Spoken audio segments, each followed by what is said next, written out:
नमस्कार दोस्तों, स्वागत है आपका डेली करंट अफेयर्स में। दोस्तों, आज की वीडियो में हम चर्चा करेंगे 31 अगस्त 2023 के महत्वपूर्ण करंट अफेयर के बारे में। तो चलिए दोस्तों, आज की वीडियो शुरू करते हैं। आज की वीडियो का क्वेश्चन नंबर 1 है, मिस अर्थ इंडिया 2023 का खिताब किसने जीता? तो जो मिस अर्थ इंडिया 2023 है, इसका खिताब प्रियन सेन ने जीता है। तो बी ऑप्शन इसका सही जवाब है। प्रियन सेन ने मिस अर्थ इंडिया 2023 का खिताब जीता है। डिटेल जान लेते हैं इसके बारे में। तो जो मिस अर्थ इंडिया 2023 जो कार्यक्रम है, इसका आयोजन दिल्ली के जवाहरलाल नेहरू स्टेडियम में हुआ था। प्रिया सेन राजस्थान के सीकर की रहने वाली है। तो राजस्थान के सीकर की रहने वाली है।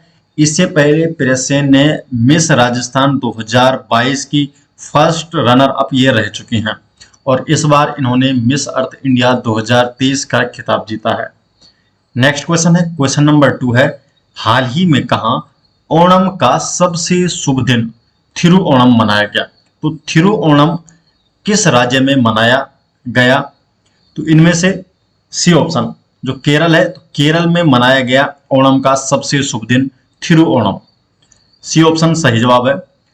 जो ये थिरुओणम जो त्योहार है, ये मनाया जाता है भगवान विष्णु के वामन अवतार की जयंती और राजा बलि के स्वागत के लिए ये त्योहार मनाया जाता है।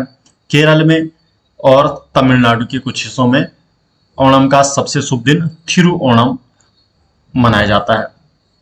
नेक्स्ट क्वेश्चन है, क्वेश्चन नंबर 3, आंध्र प्रदेश के पूर्व मुख्यमंत्री एन.टी. रामा, इनके नाम पर हाल ही में किसने स्मारक सिक्का जारी किया? तो आंध्र प्रदेश के पूर्व मुख्यमंत्री एन.टी. रामा के नाम पर हाल ही में द्रौपदी मुर्मू के द्वारा स्मारक सिक्का जारी किया गया। तो बी ऑप्शन सही जवाब हो जाएगा। डिटेल जान लेते हैं इसके बारे में।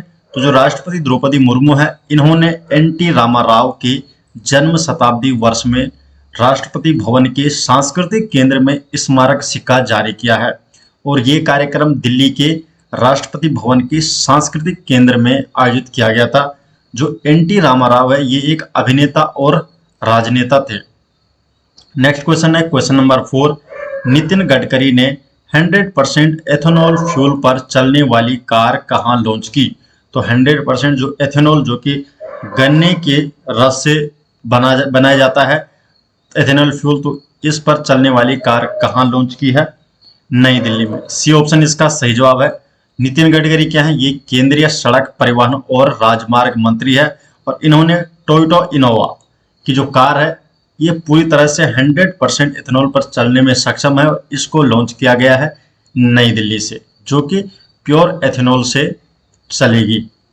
क्वेश्चन नंबर 5 है, हाल ही में सिख एंड मोदी पुस्तक का विमोचन किसने किया? तो सिख एंड मोदी जो पुस्तक का विमोचन है, ये किसके द्वारा किया गया है? तो हाल ही में जेपी नड्डा के द्वारा सिख एंड मोदी पुस्तक का विमोचन किया गया। इसकी डिटेल जान लेते हैं। तो जेपी नड्डा कौन है? ये भाजपा के अध्यक्ष हैं। तो भाजपा के अध्यक्ष हैं जेपी नड्डा और इन्होंने नई दिल्ली में एक समारोह आयोजित किया गया था आउटलुक ग्रुप की कॉपी टेबल। तो आउटलुक ग्रुप की जो कॉपी टेबल बुक है, ये बुक आउटलुक ग्रुप की कॉपी टेबल बुक है, Sikh and Modi the journey of nice year. इसका विमोचन किया गया जेपी नड्डा के द्वारा और ये जो किताब है, ये भारत में सिखों की यात्रा और पीएम मोदी की सरकार के साथ उनके संबंधों का पता लगाती है। तो इससे संबंधित ये बुक है सिख एंड मोदी, जो कि जेपी नड्डा के द्वारा जिसका विमोचन किया गया। क्वेश्चन नंबर 6 है, भारतीय उच्चायोग ने पाकिस्तान में पहली महिला प्रभारी के रूप में किसे नियुक्त किया है? तो भारतीय उच्चायोग ने पाकिस्तान में पहली बार किसी महिला प्रभारी को नियुक्त किया है, तो उनका नाम क्या है? तो इनका नाम है गीतिका श्रीवास्तव। बी ऑप्शन इसका सही जवाब है। तो जो गीतिका श्रीवास्तव है, इन्हें भारत के द्वारा पहली बार पाकिस्तान में महिला प्रभारी के रूप में भारतीय उच्चायोग में नियुक्त किया गया है और इन्हें इस्लामाबाद स्थित जो भारतीय उच्चायोग है पाकिस्तान में, इनकी प्रभारी इन्हें नियुक्त किया गया है और ये पहली बार है जब किसी महिला अधिकारी को पाकिस्तान में भारतीय उच्चायोग की कमान सौंपी गई है। गीतिका जो श्रीवास्तव है, ये वर्तमान में विदेश मंत्रालय मिनिस्ट्री ऑफ एक्सटर्नल अफेयर के मुख्यालय में संयुक्त सचिव के रूप में ये कार्यरत थी और ये डॉक्टर सुरेश कुमार का स्थान लेंगी। तो डॉक्टर सुरेश कुमार इससे पहले पाकिस्तान में भारतीय उच्चायोग की कमान इन्होंने संभाल रखी थी। अब इनका स्थान लेंगी गीतिका श्रीवास्तव, और ये पहली महिला अधिकारी हैं जो कि पाकिस्तान में भारतीय उच्चायोग की कमान संभालेगी। क्वेश्चन नंबर 7 है, भारत और एशियन डेवलपमेंट बैंक ADB ने साथ मिलकर किस शहर में जलवायु परिवर्तन और स्वास्थ्य केंद्र खोलने की घोषणा की? तो दिल्ली में यह घोषणा की गई है। ADB बैंक के साथ मिलकर जलवायु परिवर्तन और स्वास्थ्य केंद्र खोलने की घोषणा नई दिल्ली में की गई है। क्वेश्चन नंबर 8 है, कौन सी कंपनी साल 2023 का पहला भारतीय यूनिकॉर्न बना? तो साल 2023 की पहली भारतीय जो यूनिकॉर्न कंपनी है वो कौन सी बनी है? तो जेप्टो। बी ऑप्शन इसका सही जवाब है। तो जेप्टो पहली भारतीय यूनिकॉर्न कंपनी बनी है साल 2023 की। इसकी डिटेल जान लेते हैं। तो जो जेप्टो ये इंडियन ग्रोसरी स्टार्टअप है और ये इस साल का पहला भारतीय यूनिकॉर्न बना है। ये $1.4 बिलियन के वैल्यूएशन के साथ ये जो स्टार्टअप है इस साल का देश का पहला यूनिकॉर्न बना है और $1.4 बिलियन का ये वैल्यूएशन है। इंडियन ग्रोसरी स्टार्टअप है, जेप्टो कंपनी का नाम है। क्वेश्चन नंबर 9 है, NCERT ने किस कक्षा के अंग्रेजी पाठ्यक्रम में राष्ट्रीय युद्ध स्मारक पर नया अध्याय शामिल किया है? तो NCERT ने क्लास 7 में, तो कक्षा 7 में अंग्रेजी पाठ्यक्रम में राष्ट्रीय युद्ध स्मारक पर एक नया अध्याय शामिल किया है। तो ये कौन सी क्लास है? क्लास 7 में पढ़ाया जाएगा।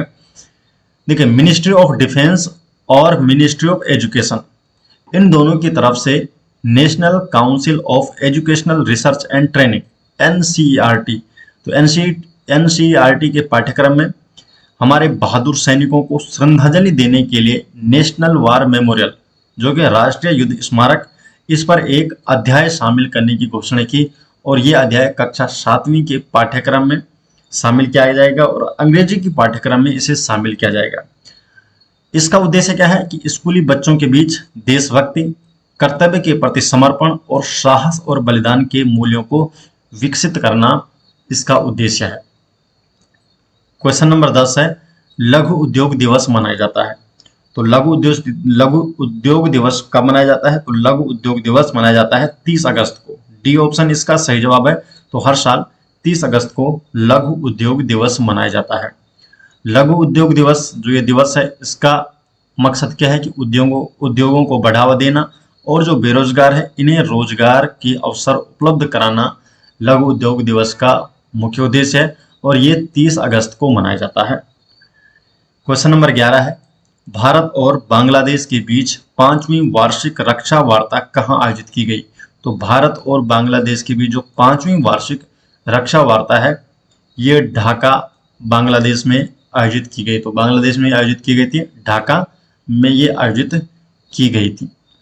क्वेश्चन नंबर 12 है, भारत के किस राज्य ने हाल ही में युवा फुटबॉल खिलाड़ियों को समर्थन देने के लिए जर्मनी के बुंडेसलीगा के साथ एक समझौता ज्ञापन पर हस्ताक्षर किए? तो जर्मनी के साथ एक MOU हस्ताक्षर किया गया। जर्मनी के बुंडेसलीगा जो कि एक फुटबॉल लीग है इसके साथ एक ज्ञापन किया। किस राज्य ने ये ज्ञापन हस्ताक्षर किया है? तो सही जवाब इसका महाराष्ट्र सरकार ने। तो जो महाराष्ट्र की जो राज्य सरकार है इन्होंने जर्मनी के बुंडेसलीगा के साथ एक समझौता ज्ञापन पर हस्ताक्षर किया है। डिटेल जान लेते हैं इसकी। तो जो महाराष्ट्र सरकार है इसने युवा खिलाड़ियों की सहायता के लिए जर्मनी की जो फुटबॉल लीग है बुंडेसलीगा इसके साथ साझेदारी की है।